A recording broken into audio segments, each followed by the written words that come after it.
ജാനുവരിക്കായിട്ട് ഒരു mood tracker തപ്പിക്കൊണ്ടിരിക്കുന്ന സമയത്താണ് പിൻട്രസ്റ്റിൽ ഇങ്ങനൊരു ഐഡിയ ഉള്ളത്, ഡേ ട്രാക്കർ.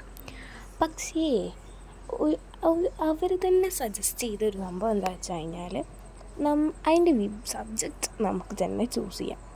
അപ്പം ഞാൻ കരുതി എന്നാൽ എക്സാമൊക്കെ കഴിഞ്ഞിരിക്കുകയല്ലേ, എക്സാമൊക്കെ കഴിഞ്ഞ് വെക്കേഷനിലേക്ക് കടന്നു. വെക്കേഷനും കഴിഞ്ഞപ്പോൾ അതാ പുതുതായിട്ട് നമ്മൾ ക്ലാസ്സിലേക്ക് പോയിക്കൊണ്ടിരിക്കുകയാണ് അല്ലേ. അപ്പോൾ ഈ ഒരു ടൈമിൽ നമുക്ക് കഴിഞ്ഞ പ്രാവശ്യം ക്വാർട്ടറിലേക്ക് വാങ്ങിയ മാർക്സിനേക്കാളും ഇമ്പ്രൂവ്മെൻറ്റ് കിട്ടിയ സബ്ജക്ട്സ് ഓരോ ബോക്സ് പോലെയൊക്കെ ആക്കി എഴുതിയിട്ട് നമുക്കതിൻ്റെ ഇമ്പ്രൂവ്മെൻറ്റ് എഴുതി വെക്കാമെന്നായിരുന്നു എൻ്റെ ഒരു ഇത്.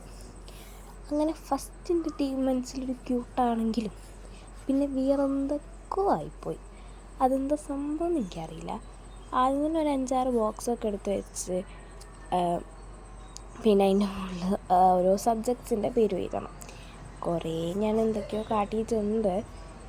എന്നാലെന്താ, നിങ്ങളെല്ലാവരും ഒന്ന് ട്രൈ ചെയ്ത് നോക്കണം. നിങ്ങൾക്ക് കഴിഞ്ഞ കൊല്ലം, അതായത് ക്വാർട്ടർലി കിട്ടോ, നിങ്ങൾക്ക് മാർക്സ് കുറഞ്ഞ ഇതിൽ നമ്മൾ മാക്സിമം ഇമ്പ്രൂവ്മെൻറ്റ് ചെയ്യാൻ നോക്കുമല്ലോ. അങ്ങനെ ഇമ്പ്രൂവ്മെൻറ്റ് കിട്ടിയ സബ്ജക്ട്സ് ഇതേപോലെ ഞാൻ കുറേ എക്സാമ്പിൾസിന് എന്തൊക്കെയോ എഴുതി വെച്ചേക്കുകയാണ്. കറക്റ്റാണെന്നൊന്നും ഞാൻ പറയുന്നില്ല. അപ്പോൾ ഓക്കെ, പിന്നെ പോരാത്തതിന് നമ്മുടെ ഇതൊന്നും കൂടെ നമുക്കൊന്ന് ഷെയ്ഡ് ചെയ്ത് വെച്ചാൽ മതി. അപ്പോൾ ഓക്കെ, ബൈ.